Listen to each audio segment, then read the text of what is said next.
Hello everyone, welcome back to our channel Tanya to guide. ఈరోజు ఈ వీడియోలో విద్యాధన్ స్కాలర్షిప్ గురించి చాలా క్లియర్ కట్గా ఎక్స్ప్లెయిన్ చేస్తాను. వీడియోని ఎక్కడ కూడా స్కిప్ చేయకుండా కంప్లీట్గా చూశాక మీకు ఏదైనా డౌట్స్ కనుక ఉంటే ఛానల్ కింద కమెంట్ చేయండి. మీరు డైరెక్ట్గా డౌట్స్ కనుక అడగాలంటే call me for app use చేసి కాల్ మీ ఫర్లో తన్యా టు గైడ్ అని సెర్చ్ చేయండి. దాని ద్వారా కూడా మీరు కాల్స్ అయితే చేయొచ్చు. So let's get started.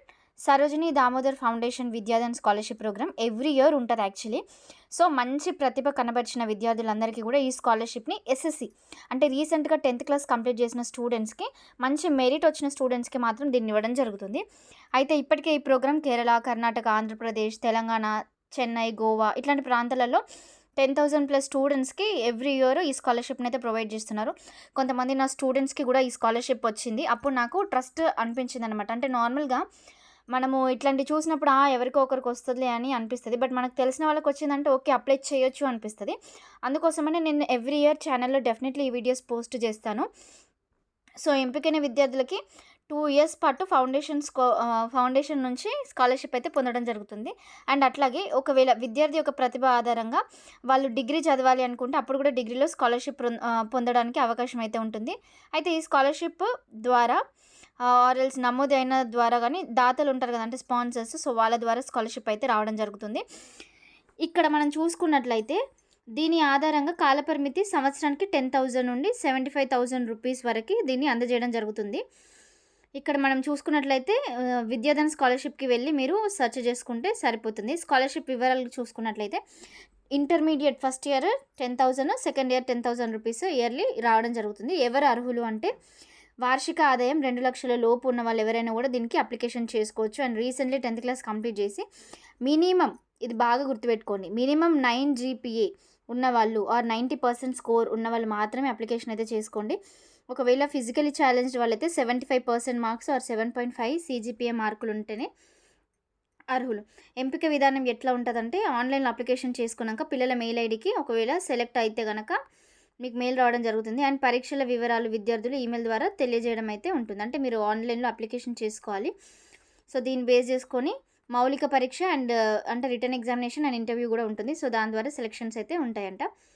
Next దరఖాస్తు చేసుకోవడానికి last date 30th June. Online application మనకి స్టార్ట్ అయింది ఆల్రెడీ. ఆన్లైన్ ఎగ్జామినేషన్ ఉంటుంది 13th Julyలో. సో మీకు మినిమం 2 months ప్రిపరేషన్ ఉంది. నేను విద్యాధన్ స్కాలర్షిప్కి సంబంధించి కొన్ని క్వశ్చన్స్ ఛానల్లో పోస్ట్ చేశాను.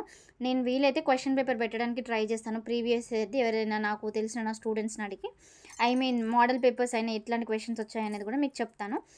Next 10th class mark sheet, original mark sheet అవైలబుల్లో లేకపోతే మీరు వెబ్సైట్లో నుంచి డౌన్లోడ్ చేసుకొని దాంట్లో అప్లోడ్ చేయాలి మీ పాస్పోర్ట్ సైజ్ ఫోటోగ్రాఫ్. అండ్ అట్లాగే రీసెంట్గా 2025లో తీసుకున్న income certificate and caste certificate, ఒకవేళ ఫిజికలీ ఛాలెంజ్డ్ వాళ్ళైతే ఫిజికలీ ఛాలెంజ్ సర్టిఫికేట్ కూడా మీరు అప్లోడ్ చేయాలి. మీకు ఎట్లాంటి సందేహాలు కనుక ఉంటే ఈ స్క్రీన్ మీద కనిపిస్తున్న నెంబర్స్కి కాల్స్ అయితే చేయండి. ఆన్లైన్లో దరఖాస్తు చేసుకునేటప్పుడు విద్యార్థి యొక్క వ్యక్తిగతంగా సొంత మెయిల్ ఐడిని వాడండి. ఇంటర్నెట్ కేంద్రం లేదా ఇతరుల మెయిల్ ఐడి అనుమతించబడవు. భవిష్యత్తులో అంటే ఏదైనా డబ్బులు కానీ క్రెడిట్ అవ్వడము, ఏదైనా మెసేజ్ కానీ ఇవ్వడము అట్లాంటివన్నీ ఉండాలి కాబట్టి సో మీ నెంబరే ఇది మెయిల్ ఐడి క్రియేట్ చేసుకోండి. అది చేసుకుంటే చాలా ఇంపార్టెంట్. ఫస్ట్ నేమ్ మీ 10th క్లాస్ మార్క్ షీట్ ప్రకారమే ఉండాలంట. లాస్ట్ నేమ్ మార్క్ షీట్ ప్రకారం మీ రెండవ నేమ్ ఎంటర్ చేయాలి. For suppose Tanya, okay, Tanya అనేది ఫస్ట్ నేమ్ అనుకోండి. సర్నేమ్ ఉంటుంది బేసిక్గా. ఫస్ట్ నేమ్ మన సర్నేమ్ ఏదైతే ఉంటుందో దాన్ని పెట్టుకొని మీ లాస్ట్ నేమ్ ఏదైతే ఉంటుందో దాన్ని యాడ్ చేసుకోండి. సో నెక్స్ట్ మీ సొంత మెయిల్ ఐడి అడ్రస్నే వాడాలి అని క్లియర్ కట్గా మెన్షన్ చేస్తున్నారు. సో దీనికి సంబంధించి అప్లికేషన్ ప్లేస్టోర్లో విద్యాధన్కి సంబంధించి కూడా మీరు అప్లికేషన్ చేసుకోవచ్చు. లేదంటే వెబ్సైట్ ద్వారా కూడా అప్లికేషన్ ఫీజు కట్టవలసిన అవసరం అయితే ఎట్లాంటిది లేదు. జస్ట్ ఆన్లైన్లో అప్లికేషన్ అయితే చేసుకోండి. ఇంకా ఏదైనా డౌట్స్ కనుక ఉంటే ఛానల్ కింద డెఫినెట్లీ కమెంట్ చేయండి. అండ్ ఈ వీడియోని సాధ్యమైనంత వరకు అందరితోటి షేర్ చేయండి. Thank you so much.